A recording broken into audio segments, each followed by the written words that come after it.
Hello, Gladys. Thank you, Excellency. Let me thank you for leading all of us to leave NATO, which is not the North Atlantic Treaty Organization, but no action, talk only. And so we are very happy that we've now moved with the KIPES.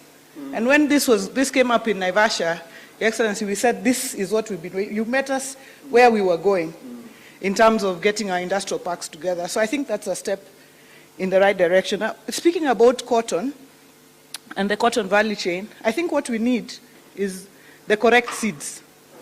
In Homa Bay, for example, we've now, using the NARIG money under the World Bank, mobilized farmers in their cooperatives and supported them.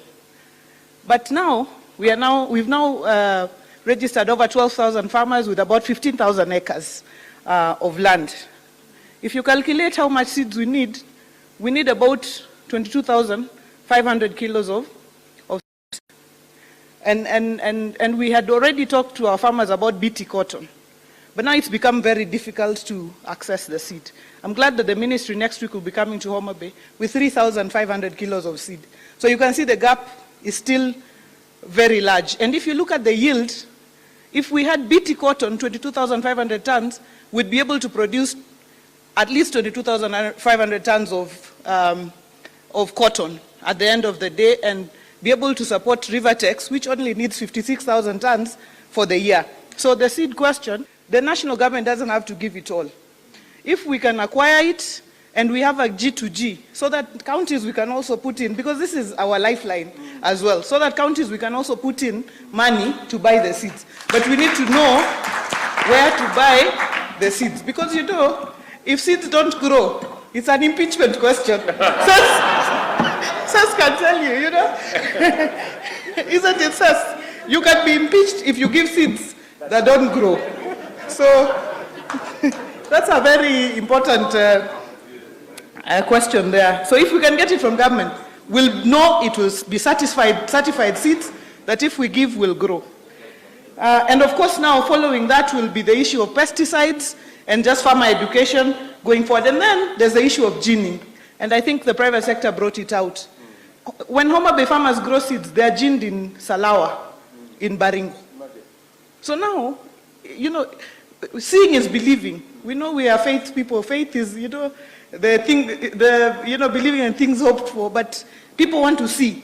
If I know this is my ginnery, I will take it there. So I think the issue of ginnery. Speak briefly about edible oils.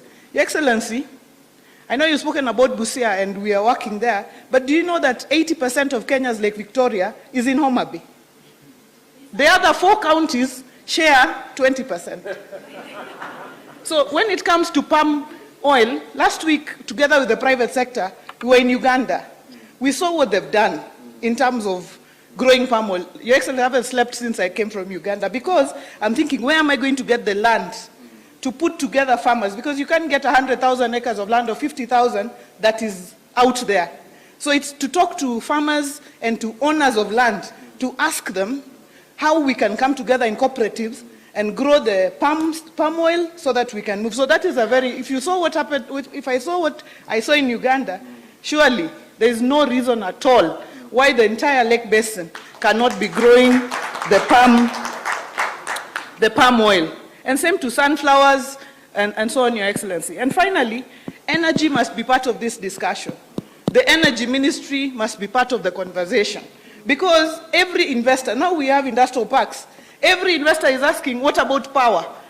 And there are people, for example, who want to come and invest in solar farms, you know, and so on and so forth.